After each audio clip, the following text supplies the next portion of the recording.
우리가 잘 알고 있는 마포대교는 한강다리 중 투신율 1위라는 불명예를 가지고 있습니다. 이를 해결하기 위해 생명의 다리라고 하는 캠페인을 실시했는데, 이 다리 난간에 짧은 위로의 문구들을 적어 놓아서 이때 찾아온 이들의 마음을 위로하고 한 번 더 생각하게 하자는 취지의 캠페인입니다. 이 내용들을 살펴보면 밥은 먹었어? 오늘 하루 어땠어? 사랑한다. 생각나는 사람. 멋진 해피엔딩으로 라고 하는 등의 짧고 강렬한 문구를 통해서 인생을 포기하려는 절망적인 상황 속에서도 이들의 발걸음을 붙잡고 새로운 시작으로 인도하는 것이 이 캠페인의 목적인 것입니다. 이뿐만이 아니라 세상 속에 지쳐있는 여러 모양의 사람들이 실제로 이곳에 찾아와서 이 문구를 통해 위로를 얻고 돌아가는 장면을 TV 프로그램을 통해서도 본 적이 있습니다. 오늘 본문의 이스라엘 백성이 처한 시대적 상황은 너무나도 암울한 상황이었습니다.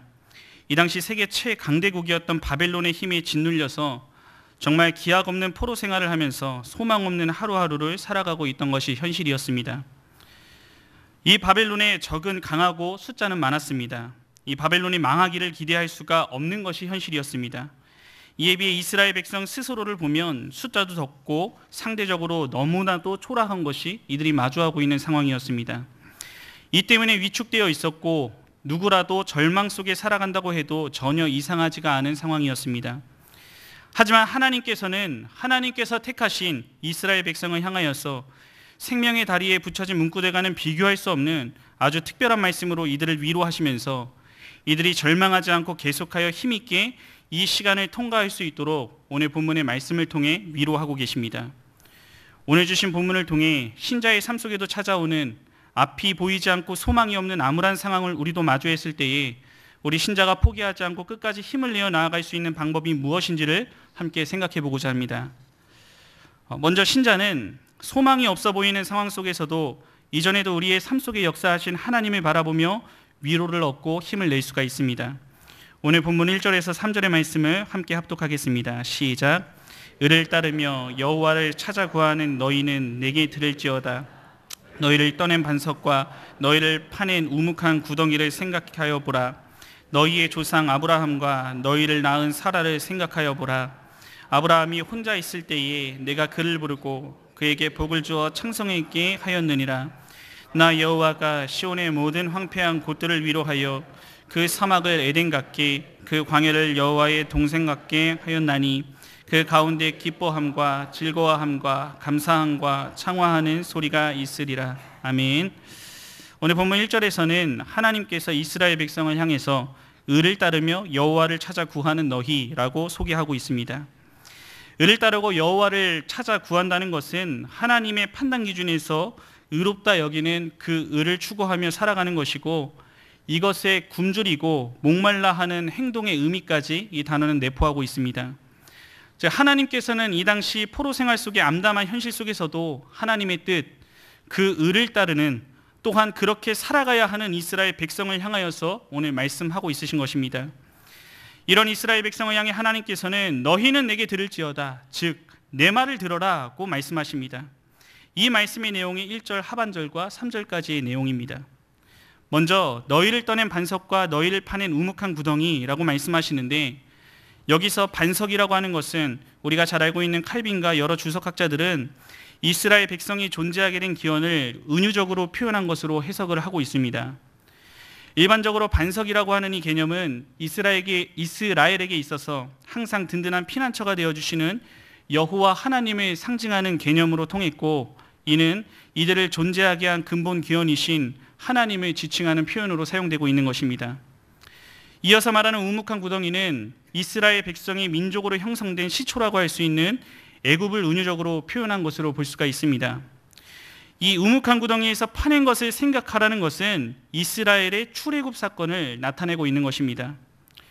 여호와 하나님께서 이전의 일들을 생각해 보라고 말씀하신 것은 실제로 너의 형편이 어떠하든지 어떠한 형편에 너가 처해 있든지 나 여호와는 이전에도 너희를 도왔고 너희가 알지 못한 때에도 이미 일하고 있었고 이는 오늘 너희들에게도 마찬가지다 라고 하시면서 이전의 일을 상기시킴으로 위로의 말씀을 오늘 전달하고 있는 것입니다. 이어지는 2절에서는 아브라함과 사라를 생각해 보라고 말씀하십니다. 이는 아브라함이라고 하는 한 사람을 축복하셔서 하늘의 별과 또한 바다의 모래와 같은 무수한 후손들을 허락하셨음을 염두하면서 지금 너희의 상황은 이 바벨론 포로로 살아가고 있지만 두려워 말아라, 걱정하지 말아라, 너희를 현재보다 더욱 창성하게 할 것이다 라고 하는 희망의 말씀으로 위로하고 있는 것입니다. 이어서 나타나고 있는 사라를 생각하라는 것은 너희를 낳은 사라라고 하는 이 문구에 주목해야 합니다. 사라가 낳은 이삭이 출생할 당시 인간적인 측면에서 아이를 낳는다는 것은 전혀 불가능하고 말도 안 되는 상황이었지만 하나님은 이삭을 결국에 낳게 하시고 이스라엘을 번성케 하셨습니다. 이 사실을 기억하게 될 때 이스라엘 백성의 마음이 어떠했겠습니까? 비록 오늘 바벨론 땅에서 포로가 되어서 미래가 보이지 않는 현실을 살아가고 있지만 현실적으로는 도무지 희망이 없고 소망이 없어 하루하루를 살아가고 있지만 이 위로의 말씀을 통해 낙심하지 않고 끝까지 걸어갈 수 있는 힘을 얻었을 것이 분명합니다. 이어지는 3절에서는 더욱 구체적인 회복에 대한 말씀들로 이들을 위로하십니다. 하나님은 시온의 모든 황폐한 곳들을 위로하여 라고 말씀하시며 이 황폐한 곳들, 즉 풀 한 폭이 없는 땅으로 변한 이 황무지와 같은 이스라엘이 마주한 절망적인 상황을 내가 위로한다고 말씀하십니다. 오늘 본문에서 위로를 나타내는 이 히브리어는 하나님께서 이스라엘을 회복시키고자 하는 간곡한 마음과 따뜻한 말이 담겨져 있는 단어로 사용되고 있습니다. 이렇게 하나님의 친히 위로하심으로 에덴과 여호와의 동산과 같이 회복시켜 주실 것을 오늘 이스라엘 백성에게 약속하고 있으신 것입니다. 이러한 말씀은 아직 발생하지 않은 일이지만 하나님의 영원한 작전 가운데 예정된 일이기 때문에 필연적으로 발생할 확정적 사실이라는 의미로서의 시제가 나타나고 있음도 볼 수가 있습니다. 이는 아브라함과 사라뿐만이 아닙니다. 야곱과 요셉과 모세 등등 성경의 수많은 인물들은 오늘 이스라엘 백성이 처한 상황과 같이 누가 봐도 절망적인 상황 속에서도 인간적인 계산으로는 도저히 방법이 나오지 않는 이 암담한 현실 속에서도 하나님의 능력과 은혜로 이후에는 결국에는 선을 이루시는 하나님께 쓰임받았던 수많은 믿음의 선배들을 우리는 성경을 통해 볼 수가 있습니다. 우리는 과거에 역사한 이들의 삶의 모습을 보며 이 인물들의 각자의 훌륭한 면모에 감탄하는 것보다 이들 역시 하나님 앞에서는 연약한 인간일 뿐이었고 이를 들어 사용하시는 하나님이 어떻게 일하시는지, 이들이 고난 중에 있을 때에도 일하시는 이 하나님의 모습에 우리 또한 위로를 얻을 수가 있는 것입니다. 이는 우리의 삶 가운데 가깝게도 마찬가지일 것입니다. 하나님의 일하심이라고 하는 책에서는 이렇게 소개를 하고 있는 한 문장이 있습니다.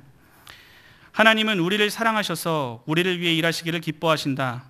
우리는 환난과 고통 속에서도 심지어는 죽음의 과정과 같이 암울한 상황 속에서도 하나님의 인도하심을 기대할 수가 있다. 이 인도하심을 바라볼 때 우리는 위로를 얻고 아름다운 인생을 살아갈 수가 있다. 즉 오늘 본문의 말씀은 우리에게도 동일하게 적용된다는 것입니다. 이 과거 아브라함과 사라를 통해 역사하셨던 그 하나님께서는 이 당시 세계를 제패했던 이 바벨론이라는 강대국의 압제하에 있던 이스라엘을 해방시키시고 이들로 다시 복된 미래의 소망을 주셨던 그 하나님께서 오늘 우리의 삶의 현장에서도 동일하게 적용되어 일하시고 있다는 것입니다. 하나님의 선하신 뜻대로 그 예정하심 가운데 우리에게 잠깐의 고통이 있을지는 모르지만 이후에는, 그 마지막에는 결국에는 에덴과 여호와의 동산과 같이, 즉 이전보다 더 큰 회복의 은혜가 우리에게도 예정되어 있다는 사실입니다. 오늘 하나님은 오늘날에도 절망 중에 사는 이들, 또한 고통 중에 사는 사람들, 소망 없이 사는 하나님의 택자들을 향해 내가 너를 회복시킬 것이다 라고 말씀하시면서 이전에 너가 받은 은혜와 복들을 생각해 보라고 말씀하십니다. 하나님은 이러한 상황 속에 있는 신자들을 향하여서 새로운 내일을 바라보며 마르지 않는 은혜의 강수를 맛보며 새 생명의 삶을 살게 할 것입니다.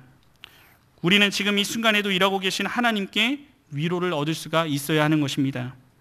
더 나아가서 우리는 이 과거에도 성경의 수많은 믿음의 조상들과 또한 가깝게는 이전에 어려웠던 내 삶 속에 역사하셔서 꾸준히 회복시키시고 나를 신자로서 그 걸음을 계속 이어갈 수 있게 해주신 그 하나님을 믿어 의심치 말아야 하는 것입니다. 이럴 때 우리는 우리 앞에 어떠한 고난이 펼쳐진다 하더라도 그 고난 중에서도 절망하지 않고 현실의 상황이 아무리 어둡다고 해도 소망의 삶, 능력의 삶을 살아가는 참된 신자의 걸음을 걸을 수가 있게 되는 것입니다. 오늘 시온의 모든 황폐한 곳을 위로하여 그 사막을 에덴과 같게, 그 광야를 여호와의 동산 같게 하시겠다는 하나님의 위로하심 속에 우리가 절망이라 말하는 그 상황 속에서도 소망을 잃지 말고 끝까지 인내하며 승리자의 삶을 계속하여 살아가는 모든 경향의 성도님들이 되시기를 우리 주님의 이름으로 간절히 바랍니다. 이어서 둘째로, 신자는 언젠가 없어질 이 세상이 아닌 영원한 하늘나라를 바라보며 살아갈 때 위로를 얻을 수가 있습니다. 오늘 본문 4절에서 6절까지의 말씀을 함께 봉독하도록 하겠습니다. 시작. 내 백성이여 내게 주의하라. 내 나라여 내게 귀를 기울이라. 이는 율법이 내게서부터 나갈 것임이라. 내가 내 공의를 만민의 빛으로 세우리라. 공의가 가깝고 내 구원이 나갔은즉 내 팔이 만민을 심판하리니 섬들이 나를 앙망하여 내 팔에 의지하리라. 너희는 하늘로 눈을 들어 그 아래의 땅을 살피라. 하늘이 연기같이 사라지고 땅이 옷같이 헤어지며 거기에 사는 사람들이 하루살이같이 죽으려니와 나의 구원은 영원히 있고 나의 공의는 폐하여지지 아니하리라. 아멘. 함께 읽은 본문의 말씀은 하나님께서 이스라엘을 부르시고 미래의 대심판을 통해 그 공의를 수립함과 구원을 약속하는 내용을 말하고 있습니다. 이를 시작하며 내 백성, 즉 이스라엘 백성을 향해 내게 주의하라고 말씀하십니다. 오늘 본문에서 주의하라고 하는 것은 앞으로 하는 내 말을 경청하라는 것으로서 능동적이고 적극적으로 하나님의 말씀을 듣기 위해 필요한 자세를 취해야 한다는 것을 이야기하고 있는 것입니다. 이어지는 내게 귀를 기울이라고 하는 이 말씀은 앞에서와 같은 말을 반복하는 것으로 말씀에 귀를 기울일 것을 강조하고 있는 것입니다. 이러한 이유가 이어서 설명되고 있는데 율법이 내게서부터 나갈 것이고 내 공의를 만민의 빛으로 세우기 때문임을 밝히고 있습니다. 이 두 가지는 사실상 이스라엘 백성이 포로 생활에서 귀환한 후 있을 일과 또한 메시아가 성육신하신 후에 있을 일을 염두한 예언적인 말씀입니다. 이 문장은 내 공의라고 하는 이 말에 초점이 맞추어져 있는데 오늘 본문에서 공의라고 하는 말은 하나님 편에서의 옳은 것, 하나님 편에서 완전 무결한 공정을 의미하고 있습니다. 회복과 위로에 관한 모든 것이 여호와의 공의가 실현되는 메시아 사건을 통해 완성될 것이라는 사실을 암시하고 있는 것입니다. 이어지는 4절에서는 이 하나님의 공의가 가깝다고 말씀하십니다. 이 사실은 우리가 알고 있는 메시아의 오심과 이 사역을 통한 천국 도래, 더 나아가 재림을 통한 영원한 의의 나라인 새 예루살렘의 완성까지 염두에 두고 오늘 예언적인 말씀을 하고 있는 것입니다. 신정 왕국인 이스라엘은 이를 완전히 이루지 못했지만 메시아의 왕국에서는 하나님의 공의가 온전히 이루어질 것으로 인간의 능력으로는 불가능한 공의의 그 실현으로 하나님은 그의 종을 통해 이루실 것을 오늘 본문의 말씀을 통해 증거하고 있으신 것입니다.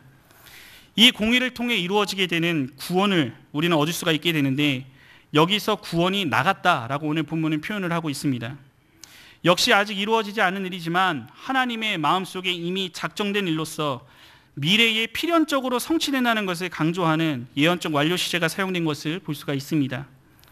또한 이때에 만민을 심판하는 때로 나타나고 있는데 메시아의 도래시 이루어질 최후 심판을 의미하고 있는 것입니다.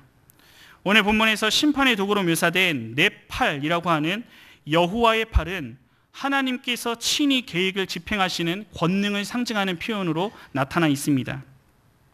우리 유한한 인간에게 있어서 하나님의 구원과 심판이라고 하는 이 두 가지 내용 앞에 하나님의 도우심만을 바라보며 하나님의 구원을 앙망하고 그 권능의 팔을 의지하는 방법밖에는 없음을 우리 편에서 생각해 볼 수가 있는 말씀인 것입니다.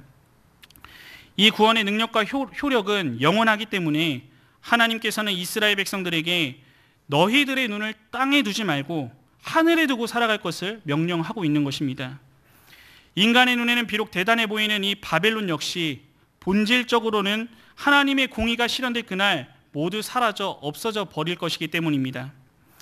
이 피조 세계는 오늘 본문의 말씀과 같이 연기같이 사라질 것이고 또한 땅이 옷같이 헤어지는, 즉 바벨론 사람들과 같이 아무리 좋은 옷을 입고 다닌다고 할지라도 오래 입으면 낡아서 떨어지고 입지 않아서 조맥에 먹히고 낡아져 쓸데가 없게 됨을 말하고 있는 것입니다. 또한 말씀하시기를 거기에 사는 자들이 하루살이같이 죽는다고 말하는데 이 표현에서 전달하고자 하는 바는 여호와를 바라보지 않고 땅에 의존하면서 이 땅에 낙을 두고 살아가는 자들, 더 나아가 이 땅에서 인본적인 노력을 통해 구원에 이루고자 하는 자들을 지칭한 것입니다. 이러한 자들 모두는 그 목적을 달성하지 못할 것이고 오히려 하루살이와 같이 죽음을 당할 것임을 예언한 것입니다. 이 세상과 이 세상에 속한 것들은 아무리 좋아 보이는 것이라고 해도 영원한 것들이 아니라 모두 사라질 것들입니다. 물론 사람들의 시각에 이것은 그렇게 덧없어 보이지만은 않는 것이 현실입니다. 우리 인생들이 살아가고 있는 이 세상이라고 하는 것은 오래전부터 존재해왔는데, 학자들은 흔히 이 지구의 생성 연대를 수십만에서 수십억 년까지 추정을 하고 있습니다. 또 우주는 그보다 훨씬 오래전부터 존재했을 것으로 추정하고 있습니다. 이 기준에 따른다면 이 우주와 지구라고 하는 것은 우리가 말하는 영원이라고 부를 만큼 오래전부터 존재한 것이 되는 것입니다. 이런 사고방식 속에 살아가는 사람들은 이 세상이 앞으로도 내가 죽기까지 영원할 것으로 믿고 살아갈 것이고, 인간의 노력으로 무언가 더 좋은 세상을 이룰 수 있다고 이 땅에 소망을 두고 살아갈 것입니다. 하지만 이 세상은 결코 영원할 수 없음을 성경은 곳곳에서 증거하고 있습니다. 이렇게 이 세상과 이 세상에 속한 것들은 다 폐하여져서 호련히 사라지게 되지만, 이와 반대인 것이 있는데, 이것은 바로 예수 그리스도를 통한 하나님의 구원은 결코 폐하여지지 않는다는 사실입니다. 왜냐하면 예수 그리스도를 통한 구원은 이 세상을 초월하여 주어진 것이기 때문입니다. 이는 그 구원을 이루신 그리스도께서 본래 세상을 초월하여 존재하시며 이 세상이 있기 전 영원부터 영원까지 계신 분이시기 때문입니다. 예수 그리스도는 인생을 구원하기 위해 성육신 하시어서 이 세상에 오셨지만, 이 세상에 속하신 분이 아니라 그 근본은 하나님으로서 이 세상을 초월하여 영원한 하나님 나라에 소속돼 있으신 분이시기 때문입니다. 즉 이 세상의 것은 다 사라져서 소멸되지만, 예수 그리스도 안에 있는 우리 신자들은 이와 상관없이 영원한 하나님의 나라, 곧 예수님의 나라인 천국에 들어가서 영원히 살 자임을 잊지 않을 때에 우리에게 큰 위로와 소망이 되지 않을 수가 없는 것입니다. 성경은 오늘 본문에도 수많은 곳에서 이 세상은 덧없는 것이고 순식간에 소멸될 것임을 강조하고, 신자들의 구원을 영원한 것으로 우리가 영원히 머물 항구적 거처가 됨을 힘주어 말하고 있습니다. 이러한 이유가 무엇이겠습니까? 이는 이 세상에서의 삶보다 우리의 본향인 천국에서의 삶을 더욱더 소중히 여기고 이것에 더 무게를 두고 살아가려는 의미가 담겨 있는 것입니다. 물론 우리가 잊지 말아야 할 것은 우리는 이 땅에 발을 붙이고 살아가는 세상 속에서의 신자이기 때문에 이 땅에서의 삶에 대해서도 무책임할 수는 없습니다.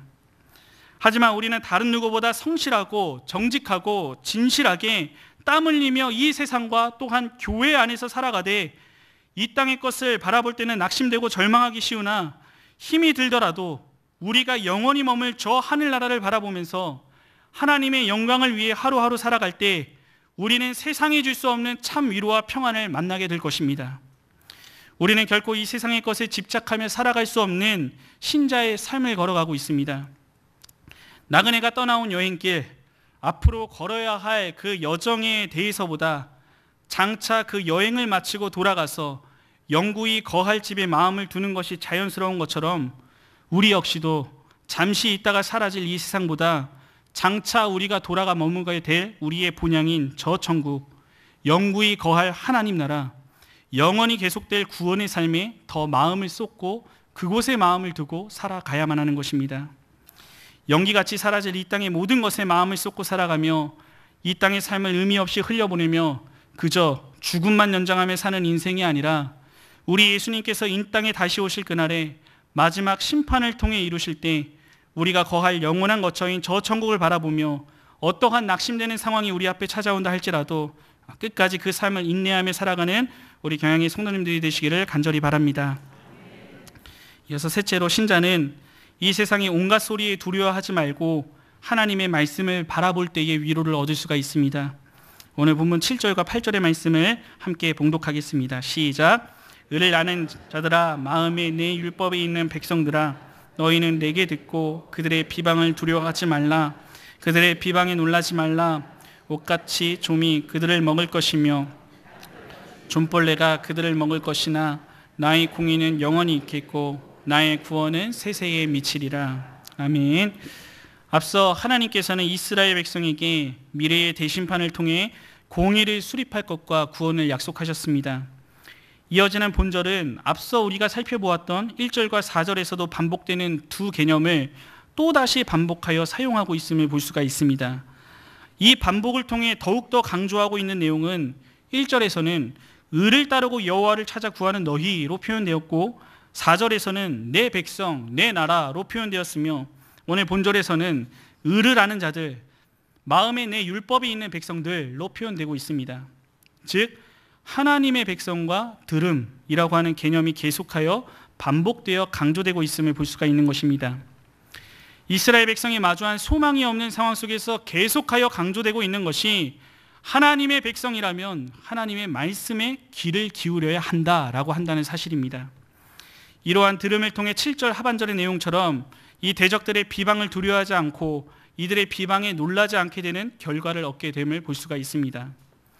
오늘 본문에서 아는 자들아 라고 하는 말에 안다에 해당하는 이 히브리어는 단순히 머리로만 어떤 사실을 아는 것을 의미하고 있지 않고 이 지식이 생활에 깊게 투영되는 것을 의미하는 단어로 사용되고 있습니다. 또한 이 단어는 부부간의 관계에도 나타내는 단어로서 알아야 하는 그 내용, 그 대상과 하나가 될 정도로 긴밀한 관계를 유지하는 것을 의미하고 있습니다.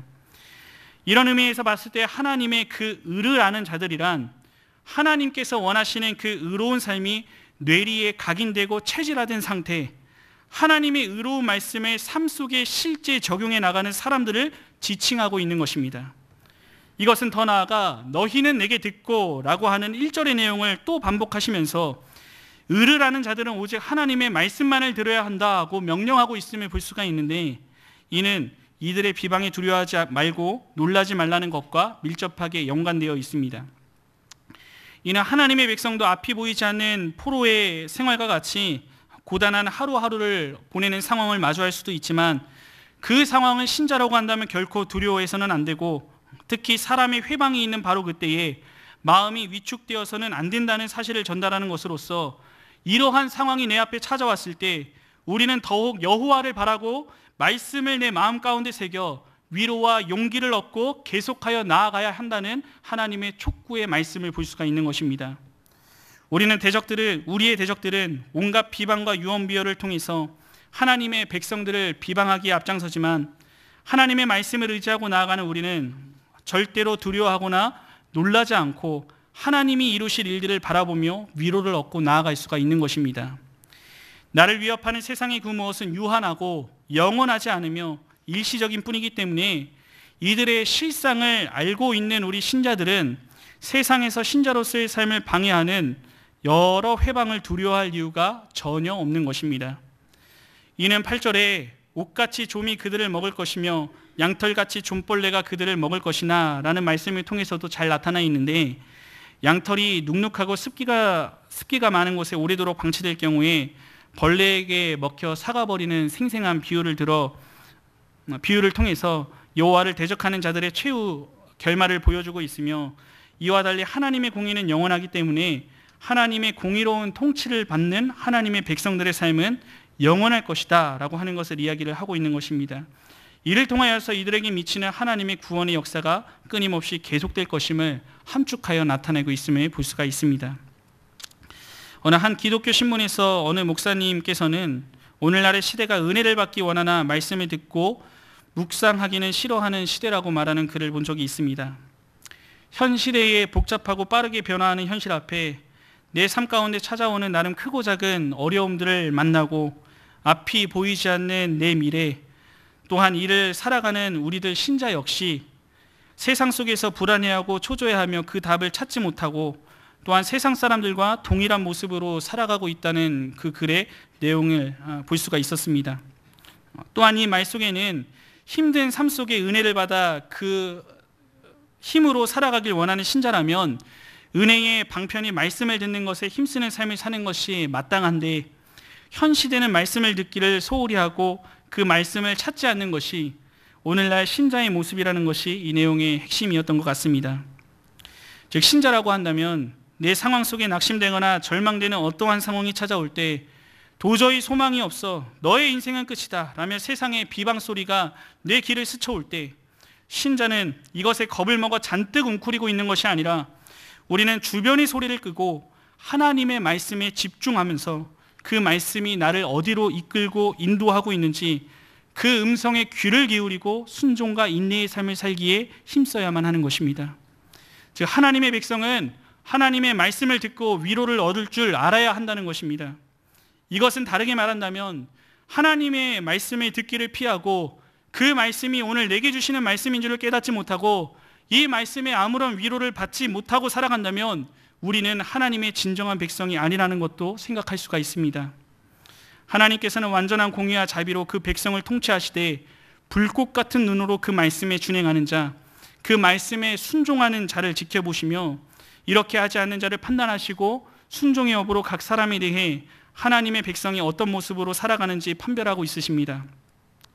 실로 하나님의 말씀을 듣고 의지하고 나아가는가 아닌가는 그가 참된 하나님의 백성인지 아닌지 판별되는 중요한 요소라고도 볼 수가 있습니다. 오늘 교회 안에 속해 있지만 하나님과 무관한 자들이 있는 것인데 이를 가르는 중요한 여부 역시 이들은 하나님의 말씀에 집중하고 있는가 무관심한가, 즉 그 말씀을 따라 인도하심을 받길 원하고 또한 그 말씀이 들려왔을 때 그 말씀을 붙들고 살아가고 있는가, 그저 세상의 방식대로 그 방법을 찾기에만 급급한 자들인가 하는 문제를 우리는 내 모습이 아닌지를 살펴봐야만 하는 것입니다. 이 말씀 앞에 여러분은 진정 하나님의 백성이십니까? 마음에 하나님의 말씀을 가지고 어떠한 비방에도 두려워하지 않고 놀라지 않고 영원한 공의를 베푸시는 그 하나님의 말씀을 제1순위로 듣고 또한 그 말씀을 따르며 살아가고 있는지 돌아보시기 바랍니다. 하나님의 말씀을 가까이 할 때 우리는 이 세상의 온갖 난리와 소문과 온갖 시끄러운 소리가 가득한 이 세상에서 하나님께서 주시는 바른 분별력을 가지고 어떠한 위협과 방해에도 두려워하지 않고 끝까지 담대하게 신자로서의 삶을 살아갈 수 있음을 잊지 마시기 바랍니다.